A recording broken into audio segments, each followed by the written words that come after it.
Mesdames et messieurs, bonjour. Une fois de plus, bienvenue sur votre télévision préférée.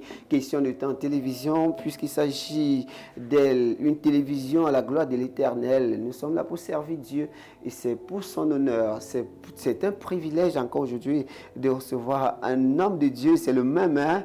Le pasteur Noutia Ida Ismaël qui est encore là sur le plateau. Avec lui, pasteur, bonjour déjà. Bonjour. Nos téléspectateurs sont ravis, encore une fois de plus, de votre présence sur ce plateau. Je ne vais plus véritablement vous présenter puisqu'il s'habitue déjà à votre profil, à votre image, à la caractérisation de votre personnage. Un homme dévoué, engagé dans la foi chrétienne, dans la marche de la foi vers Dieu. Vous êtes un homme engagé. Vous venez de la Léquier, plus précisément au Bala. Alors, comment se passe au Bala? Comment va au Bala aujourd'hui?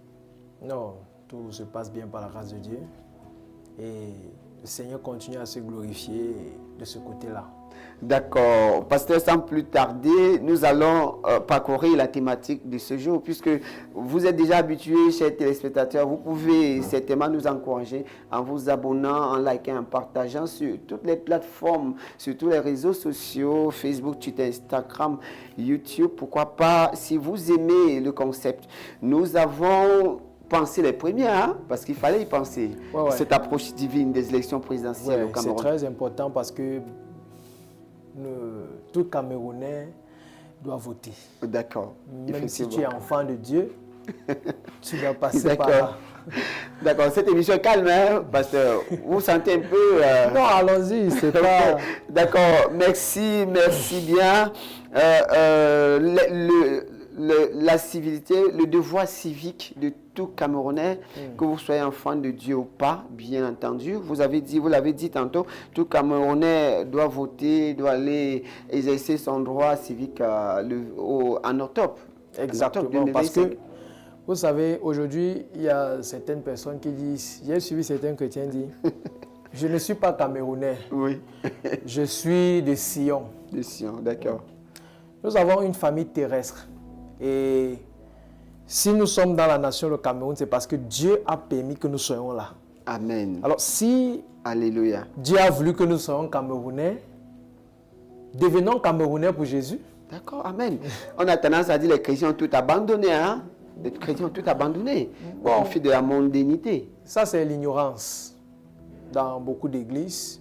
Parce qu'on nous a seulement appris, on nous a endoctrinés, on nous a dormi l'esprit dans beaucoup de choses, à ne plus s'occuper des affaires de la nation, à prendre ça à la légère. Les chrétiens ne font pas la politique. Oui, que les chrétiens ne font pas la politique. En tant que réellement un enfant de Dieu doit faire la politique. Parce qu'en réalité, c'est nous qui devons gouverner. Justement.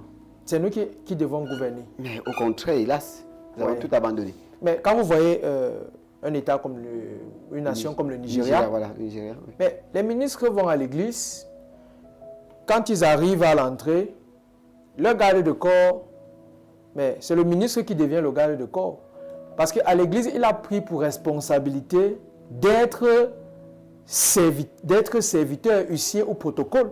Vous voyez, c'est lui qui prend le sac pour aller accompagner son garde de corps sur sa place. C'est lui qui commence à servir son garde de corps. Pourquoi? Parce qu'il reconnaît qu'il y a un être supérieur au-dessus de lui qu'il doit servir. L'élévation. Et pour réussir aussi dans la politique, ce n'est pas les marabouts qui font réussir. Même Jésus-Christ. L'humilité. Oui. Le sens de l'humilité. L'élévation ne vient ni de l'Orient, ni de l'Occident. L'élévation vient de Dieu. Vient de Dieu, exactement. Justement. Donc, il faut se faire petit quand on veut être grand. Il faut se faire tout. Il faut être humble. L'humilité précède la gloire. Oui. Merci, pasteur. Le pasteur Ismaël, nous sommes toujours en compagnie de cet homme de Dieu dynamique qui a posé ses valises ici. Hein. C'est désormais notre partenaire, c'est désormais notre, notre maestro, on peut le dire ainsi. Vous êtes vraiment aimé, vous êtes adulé sur ce plateau parce que les gens aiment vous regarder parler. Merci. Vous êtes aussi beau, vous êtes mignon, on dirait au quartier. Vous savez, beaucoup se demandent si vous êtes marié, si vous êtes encore un cas à prendre. Non, moi je suis marié. Je suis légalement marié et père de 4 enfants. D'accord, justement, donc, oui. Parce que c'est bon à savoir, beaucoup se demandent, mais c'est quoi ce pasteur qui est beau? Il est télégénique. Alors, il s'exprime bien, ils oublient que c'est la gloire de Dieu. Voilà, pasteur, nous allons, après ce petit temps d'échange, nous allons passer véritablement à la thématique du jour, à savoir l'approche divine des élections présidentielles, avec pour angle de traitement, justement pour ce jour, le profil du futur président de la République du Cameroun. Pasteur, en 2025, c'est une année charnière au Cameroun. C'est une année décisive où tout doit se jouer, tout doit se jouer. Et nous ne voulons pas rester en retrait. Justement, le chrétien ne doit pas rester en retrait. Vous êtes bien placé en tant qu'homme de Dieu. Vous connaissez les candidats. Hier, nous parlions de Cabral Libi. Nous avons parlé du président Paul Biya. Il y a bien d'autres. Nous allons les recevoir sur ce plateau. Ils sont d'ailleurs invités pour venir participer à cette émission et effectivement donner leur projet de société pour effectivement dire ce qu'ils pensent de leur gestion, de leur future gestion, s'ils arrivaient à accéder à la magistrature suprême. Comment est-ce que je compte gouverner le Cameroun selon les principes bibliques? Venez, chers candidats, venez vous exprimer. Ce plateau vous attend. Le pasteur Nucha Ida Ismaël est là pour vous accueillir, pour vous poser des questions. Exactement. Et moi-même, je serai là comme modérateur. Donc, nous attendons Cabral Libi. Nous l'avons invité formellement hier. Non, Cabral Libi, c'est quelqu'un vraiment que j'apprécie. Ouais, vous avez dit il a la crainte de Dieu. Oui, pour ce candidat, nous avons déjà sa carte spirituelle. Du moins, mais nous allons lancer rapidement. Est-ce que parmi les candidats, il y a donc un profil, il y a des profils des candidats? Quel pourrait être le profil du futur président camerounais? Ok. Je vais donner cela dans le cadre spirituel, justement, chrétien. Puisque nous parlons des principes bibliques. Des principes bibliques, ok. L'approche divine. Exactement. L'approche divine. Ok. Déjà, notre futur président doit être celui-là, d'abord, qui doit imposer le règne de Dieu. C'est-à-dire, pasteur, vous pouvez expliquer, hein? Parce que c'est un peu parabolique. Le règne de Dieu. J'en reviens. Oh, d'accord. J'en reviens. Le règne de Dieu. Qu'est-ce que le règne de Dieu? Le peuple doit d'abord craindre Dieu. Nous devons d'abord avoir la crainte de Dieu. Quand je dis amener le règne de Dieu, ça veut dire pousser les gens à croire en Dieu. Pourquoi? Parce que sans Dieu, nous ne pouvons pas gouverner. Hein? C'est ça d'abord que vous devez le savoir. Sans Dieu, nous ne pouvons pas gouverner. Nous avons besoin de Dieu pour pouvoir gouverner. Toute autorité vient de Dieu. Toute autorité vient de Dieu, comme nous l'avons dit hier. Nous avons besoin de Dieu pour pouvoir gouverner. Alors, c'est-à-dire quoi? C'est-à-dire, celui qui doit être là doit d'abord porter l'Esprit de Dieu en lui. Parce que sans l'Esprit de Dieu, vous ne pouvez pas diriger un pays. De deux, il doit être beaucoup vigilant, même dans les moindres détails. Comme par exemple notre président de la République, il a donné beaucoup un laisser-aller à ses alentours, ainsi de suite. Un homme de paix. Un homme de paix. Le président Paul Biya, c'est un homme de paix. Il a sacrifié beaucoup de choses pour la paix. Exactement. Il a souvent été considéré comme le président le plus calme du monde. En tant qu'enfant de Dieu, nous ne devons pas nous asseoir pour juger le président de la République. Puisque nous l'avons bien dit hier, toute autorité vient de Dieu. Nous devons prier pour lui. Nous devons le soutenir. Ce n'est pas facile pour quelqu'un de laisser sa famille, de tout laisser autour de lui pour venir diriger un pays. Pour se mettre au service d'un peuple. Ce n'est pas facile. Parce que je vais prendre l'exemple seulement dans le cadre de l'église. Dans le cadre de l'église, je dirais même une simple église, ce n'est pas facile. Parce que tous ceux qui viennent là viennent avec des multiples problèmes. Imaginez-vous un seul instant une nation. C'est pas facile. Le fardeau est c'est énorme. Et il y a une chose, Dieu ne peut pas graisser un prophète contre un président de la République. Vous n'allez jamais voir ça. Parce que même dans la Bible, lorsque le prophète s'en va vers le président vers le roi, c'est pour dire au roi, que ici, vous n'avez pas bien marché, mais vous deviez encore voir comment arranger les choses. Alors, notre nouveau président doit amener le règne de Dieu. Le peuple de Dieu doit craindre Dieu. Notre nouveau président va venir enlever ce qu'on appelle l'immoralité sexuelle. Parce qu'aujourd'hui, la jeunesse est perdue dans l'immoralité sexuelle. Vous allez voir des grossesses indésirées, ainsi de suite. Mais quand on parle de l'exode rural, c'est la prostitution. La prostitution, le banditisme, c'est énorme et c'est de trop. Et lorsque vous allez regarder à cela, vous allez voir que ça cause ce qu'on appelle un retard. Je crois bien que nous comptons sur la jeunesse. C'est le fait de la nation. Ok. Mais nous n'avons pas encore une jeunesse prête. Quel jeune aujourd'hui à 25 ans est marié? C'est difficile. Il faut le règne de Dieu. Très difficile. Vous allez entendre aujourd'hui des élèves dans des écoles ancienneté, leurs camarades de classe, coucher entre eux, se faire des enfants. À l'âge de 16 ans, 17 ans, tu es déjà parent. Il est encore à l'école. Vous voyez qu'il n'y a pas l'avancement.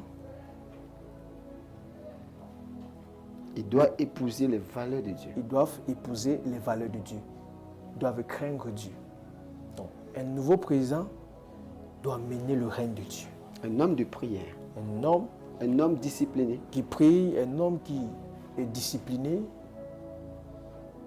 Un homme qui a aussi beaucoup de l'approche pour son peuple. Parce que nous avons aussi besoin de ça. Nous avons aussi besoin de voir notre PR en action. Nous voulons aussi le voir au milieu de nous. Il ne doit pas seulement rester... Alors, pasteur, il y a un aspect qui m'interpelle avec notamment l'approche féminine. Vous savez, la gente féminine joue un rôle prépondérant, capital, justement, quand il s'agit des élections. On a aussi coutume de dire ce que femme veut, Dieu le veut. Ça, c'est dans notre langage populaire. Mais comme pour dire que la femme a un pouvoir, quand la femme décide, est-ce que cette approche divine des élections au Cameroun pourrait être influencée, impactée par la conception que les femmes ont d'un président qu'elles souhaitent avoir? Notamment, nous avons tendance à avoir beaucoup de femmes dire « Je choisis tel président parce qu'il est beau, parce qu'il est mignon, parce qu'il est géant. » Parce qu'il s'habille bien, il parle bien. Est-ce que vous avez le sentiment que ces valeurs-là viennent de Dieu? Ou alors est-ce que ça compte? Est-ce que ça peut diluer justement la mission divine? Si on choisit un président pour sa beauté, nous faisons erreur. Nous devons choisir un président pour ses qualités et pour son professionnalisme dans le travail. Parce que, en réalité, sans vous mentir, la beauté ne peut rien amener. Ou encore la beauté ne peut rien changer. Ça, on a tendance à voir nos femmes, nos mamans qui disent vraiment c'est le plus beau, c'est le plus mignon. Non. Il y a un beau sourire. Si on veut s'attarder à la beauté, nous allons nous perdre. Pourquoi? Parce que une femme, par exemple, qui épouse un homme qui est beau, va souffrir dans le mariage. Parce qu'en réalité, si je me marie aujourd'hui, par exemple, je suis marié, j'ai marié une femme, mais en réalité, j'ai marié mon partenaire de vie. Nous devons choisir quelqu'un qui est à la hauteur, qu'il ait une tête penchée ou un nez penché. Ce qui fera de lui bon président, c'est ce qui sortira de lui. Ça, c'est l'approche divine des élections présidentielles. Exactement. Et c'est justement ce qui nous réunit ici. Exactement. Donc, c'est ce qui sortira de lui. Donc, c'est ça qui va nous prouver réellement que voilà un bon président.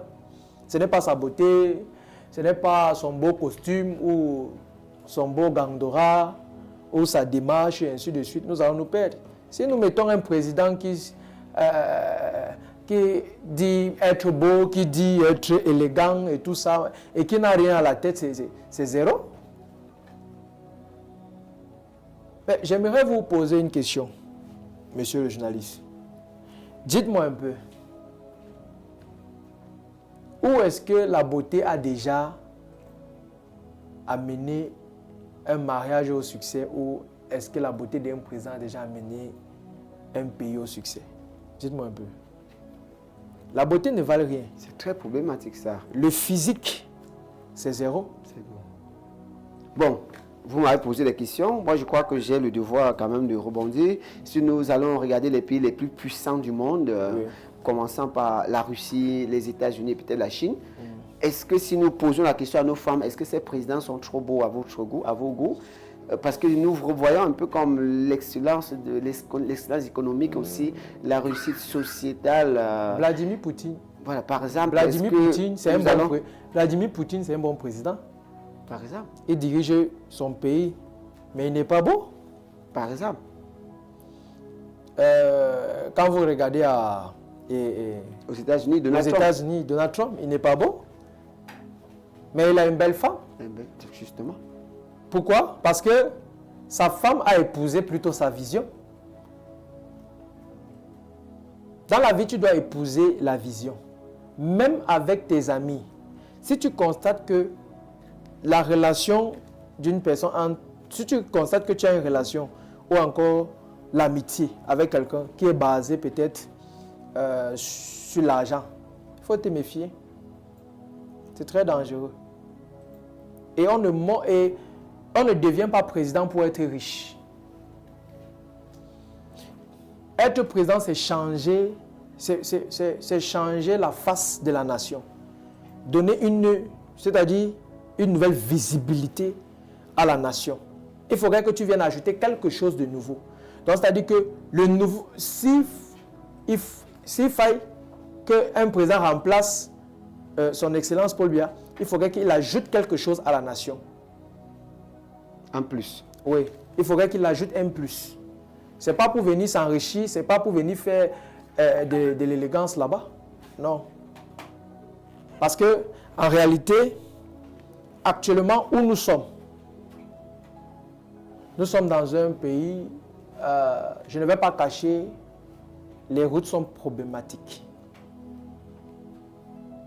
Je parle comme ça parce que je suis véhiculé.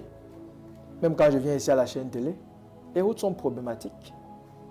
Il n'y a pas de route pour passer. Mais ce nouveau président doit changer, doit amener le changement. Ou encore, nous exhortons le président de la République, Paul Biya, s'il brigue encore le prochain mandat, nous n'avons pas de route.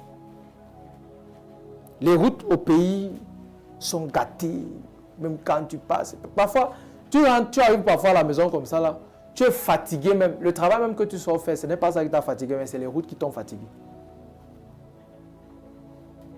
Nous devons réparer les routes. Amen. Donc le prochain président devrait revêtir les valeurs chrétiennes. En effet, nous recevons toujours le pasteur Nucha Ida Ismaël, notre consultant 2.0, s'il faut le dire ainsi, parce que c'est un homme cultivé aussi. Hein. Vraiment, ce plateau, on ne s'ennuie pas avec vous, pasteur.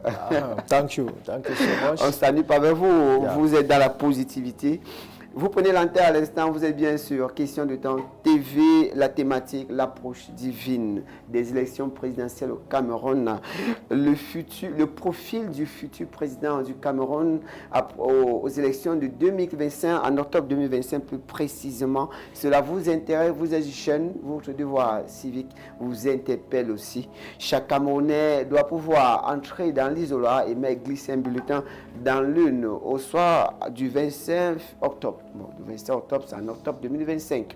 Pas le 25 octobre, du moins, la loi électorale est en vue d'être promulguée. Les choses vont bientôt se mettre en branle. Et nous aurons besoin justement des candidats. qui doivent venir ici sur le plateau, donner leur projet de société. Le pasteur Nouchaïda Ismaël et moi-même, nous serons là pour vous accueillir. Vous désirez parler de vous, de votre parti politique. Vous voulez également parler, vous êtes chrétien même, hein, vous voulez défendre justement nos valeurs, des valeurs chrétiennes. Vous pouvez répondre en commentaire et aussi laisser un message, laisser un commentaire pour vous exprimer. Et nous allons publier cela à l'antenne. Ce sera très important dans les éditions à venir. Alors, pasteur, il ne nous reste plus qu'à dire au revoir à nos téléspectateurs pour cette autre nouvelle édition. Et j'aimerais ajouter quelque chose. La chose que j'aimerais ajouter, c'est quoi? C'est celle-ci. C'est que nous devons savoir que en tant que parents, nous devons éduquer nos enfants.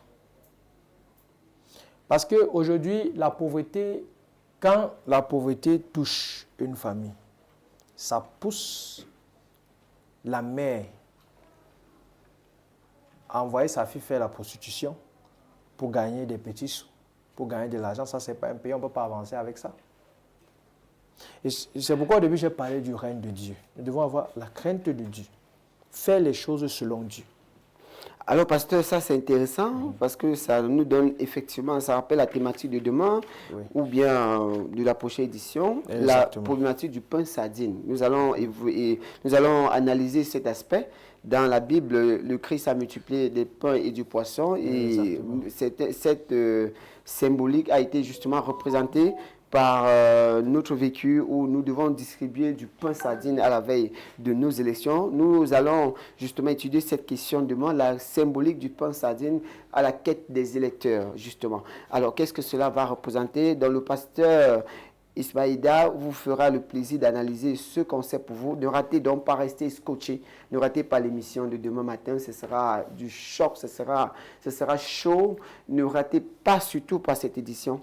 Nous allons parler de la problématique du pain sardine pour les élections à venir. Ça sera chaud, hein, parce que je ne serai pas seul. D'accord. Ça sera brutal. Alors, qu'est-ce que le pain sardine peut apporter justement dans la conquête des électeurs pour le futur président du Cameroun? Exactement. Nous allons nous référer au Christ qui a justement distribué, qui a multiplié le pain et la sardine et qui a failli être attrapé pour se faire roi. Alors nous comprendrons que peut-être ça augure de bonnes choses pour demain. Hein? Ouais. D'accord. Donc il ne reste plus qu'à dire au revoir. Nous sommes très heureux toujours d'être en votre compagnie. Merci. C'est un plaisir renouvelé. Chers téléspectateurs, n'oubliez pas de nous encourager en vous abonnant. Laissez un commentaire et nous allons présenter cela à l'écran si vous le voulez bien. Alors, pasteur, à la maison, nous regarde. Bye bye. Bye bye. Au revoir et à demain. Soyez bénis. Amen.